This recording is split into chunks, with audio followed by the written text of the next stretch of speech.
connaissance que tu as, toi, regarde bien. Alors, je l'ai dit l'autre jour, tu sais, nous, on a eu tous la Bible dans les mains depuis, depuis que nous sommes chrétiens. Depuis que nous étions chrétiens, nous avons eu la Bible dans les mains, on l'a lu en long, en large, on a souligné, on a sorti des versets qui nous touchaient, etc., etc. Bien même la Bible, elle a été tellement lue dans les mains que, à la fin, les pages sont presque devenues, elles ont vieilli au fil du temps. Mais toi, étant donné que tu n'as pas, toi, eu cette connaissance de la Bible dans le sens où vraiment tu étais plongé dedans, puisque toi-même tu l'as dit que tu ne la connaissais pas, en fait, le Père t'a redoublé d'intensité pour rattraper ce temps. Et aujourd'hui, même si nous avons eu la Bible entre les mains pendant des années, toi, on n'a rien de temps. On voit bien que t'es pas arrivé, tu l'as pas su comme ça, paf, hop, je prends la Bible en une journée et je la lis entièrement de l'Apocalypse de la Genèse à l'Apocalypse. C'est bien la preuve que le Père, il t'a redoublé d'intensité pour que tu assimiles tout ce qui est écrit dans la Bible et comment nous faire comprendre. Parce que ce n'est pas possible que nous allons comprendre de nous-mêmes. Là, tu me parles de Moïse, la lumière, l'étoile, Yahshua et tout ça. Tu crois franchement que de moi-même, je vais comprendre que peut-être que je vais creuser, peut-être que je demanderai au Père. Il va m'éclairer puisque j'ai déjà cette connaissance de l'aérospatiale, de tout ça. Peut-être effectivement, parce que je n'ai pas percé là-dessus encore en disant, oh, effectivement, en fait, c'était quoi cette étoile du berger? Ils disent là. Mais quand tu me l'expliques, là, pour moi, ça coule de source, c'est normal, c'est logique. Oui, effectivement. Mais est-ce que tu crois que parmi nous, là, tous là, tu leur demandes, au fait, vous savez, c'est quoi l'étoile, là? Qu'est-ce qu'ils vont te répondre? Ah oui, parce qu'il y a un astre là-haut qui était plus clair que les autres. Oui.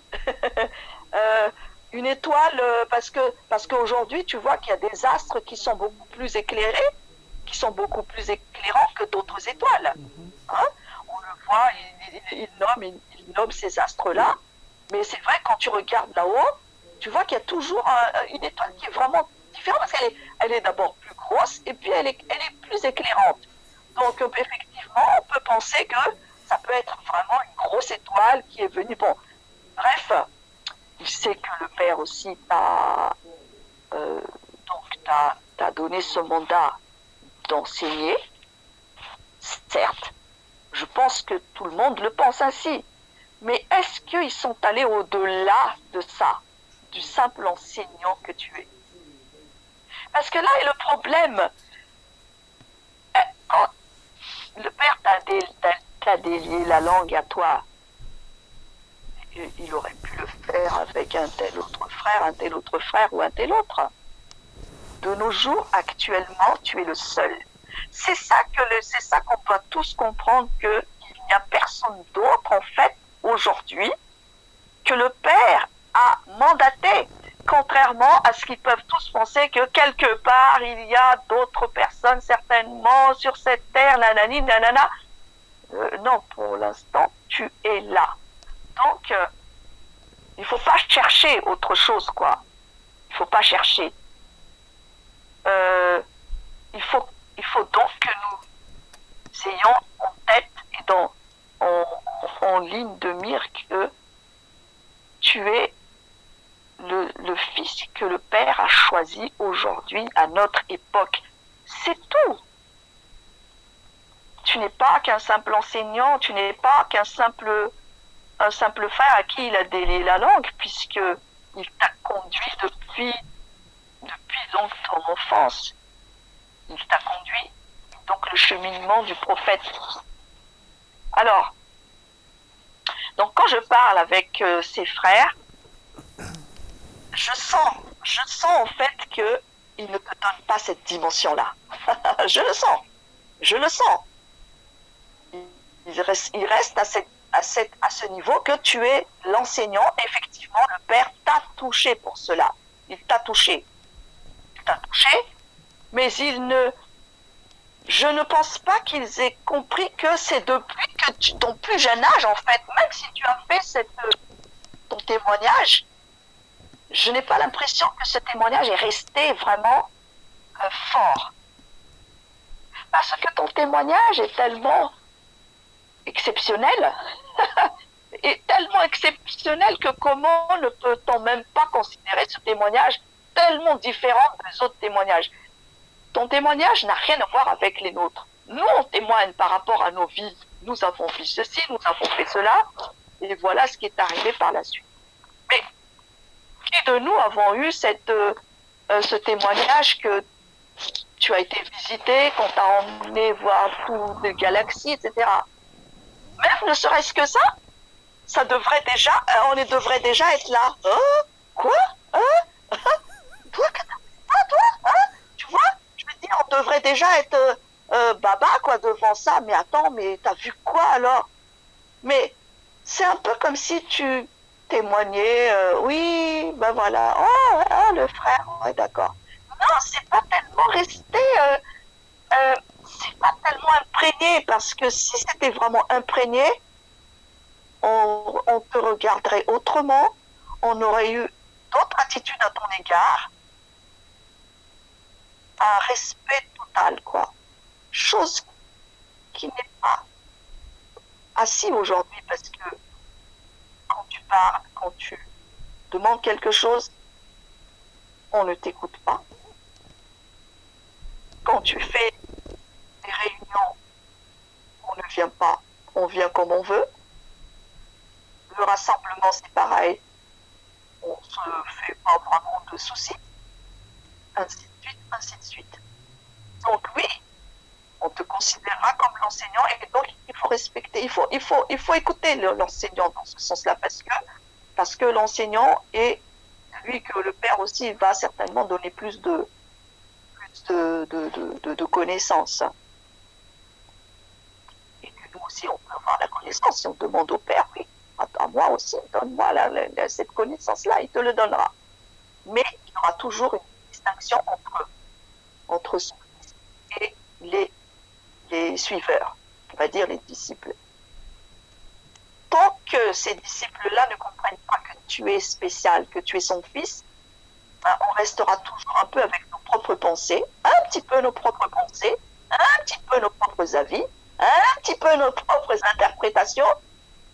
Ah, effectivement, te soucier beaucoup de ces enfants-là. Je me dis, ils ont vraiment de la chance. Ils ont de la chance.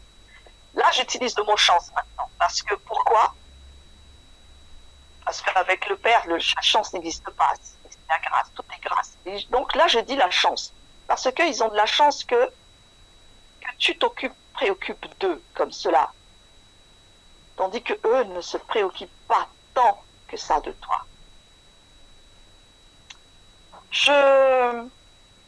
Parce que s'ils se préoccupaient vraiment de toi, ils seraient tous là, dès que tu parles, ils courent tous. Ah, le grand, le maître, l'enseignant parle, va parler. On court tous. Et on va au rassemblement et tout, on court parce que tu es celui que le Père, justement, a mandaté, tu es son fils. Mais ça, ils n'ont pas compris. Ils te considèrent uniquement comme un petit enseignant, comme ça, ouais, voilà, l'enseignant. Ils ne te considèrent pas comme étant un prophète, hein. Non. Tu n'es pas un prophète. Tu es vraiment un enseignant. Mais c'est ça la différence aujourd'hui entre les pensées de ceux-là qui t'écoutent, ceux qui ont compris vraiment le message, qui tu es exactement.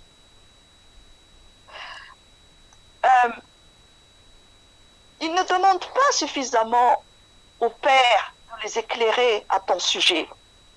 Pourtant, tu as fait un témoignage. Malgré ce témoignage, on en est encore là. Bon, maintenant, Ça me désole. Ça me désole parce que comment on peut pas comprendre ça tout simplement? Donc moi, quand je leur parle, j'ai du mal. J'ai du mal parce que nous ne sommes pas totalement sur la même longueur d'onde. Je comprends les choses autrement. Je sais qui tu es. Je ne peux pas, je peux pas leur dire dans leur esprit, attention, mais mais dites-vous une chose, c'est que il n'est pas comme nous. Et tu sais, ils vont me sauter dessus, hein. Mais qu'est-ce que tu racontes, ma sœur? Le frère est comme toi, comme toi. Comment ils ne peuvent pas comprendre ça? C'est ça qui me, tu vois, ça me retourne. Ça me retourne parce que ils n'ont pas ce respect total de qui tu es. Bon, regarde, non, je vais t'arrêter parce que tu risques de rentrer en colère. Écoute, nous allons discuter aujourd'hui. Après que je veux parler, il y aura des éclats. Moi, tu sais, d'abord, nul n'est prophète chez soi. D'abord, nul n'est prophète C'est chez vrai. soi. Dans ma famille, pourtant, ils m'ont vu grandir. Ils ont vu tout ce que Mfumu Kongo a fait pour eux. Mais elle ne reconnaît pas Mfumu Kongo, malgré tout. Elle ne reconnaît pas Mfumu Kongo. Donc, en fait, ça, c'est le monde avec lequel je vis avec. Mais je sais que ce monde est tutu. Et ce monde n'est pas prêt, je le sais, à m'accepter tel, à juste titre. Parce que ce monde veut, en fait, veut toucher du doigt. Ça, c'est ce que je connais. Entre-temps, mes frères et mes sœurs viennent et disent, nous sommes avec toi, nous sommes bénis de Mfumu Kongo. Oui, c'est pourquoi je dis, il y a béni de Mfumu Kongo et il y a béni de Mfumu Kongo. Parce que je sais que il y a de ceux qui connaissent, de ceux qui reconnaissent, de ceux qui trouvent, en fait, comment je peux dire, qui savent, qui sentent, qui ont la main du Père et reconnaissent à juste titre ce que je dis. Et il y a d'autres qui viennent autour de connaissances. Ouais. Mais je sais que ils sont nombreux à ne pas comprendre. Ouais. Alors, si ce n'est même le plus grand nombre, à ne pas comprendre comment. En fait, qu'est-ce qui les empêche de comprendre? Il y a toujours ce voile. Il y a toujours ce voile devant leurs yeux. S'ils ne sont pas du Père, ils ne sont pas du Père. C'est tout. Ouais. Yeshua est clair. C'est pas parce qu'ils sont Congo, c'est pas parce que ils se disent bénis de Mfumu Congo. Ah, écoute, hein. Bon, ouais, en attendant, donc oui, on va se laisser. On va se laisser parce que on a aussi tous des choses à faire. Ouais, on sera ensemble bientôt de toutes les façons. Ouais. Donc reste béni et que Mfumu Congo te guide, hein, ma soeur.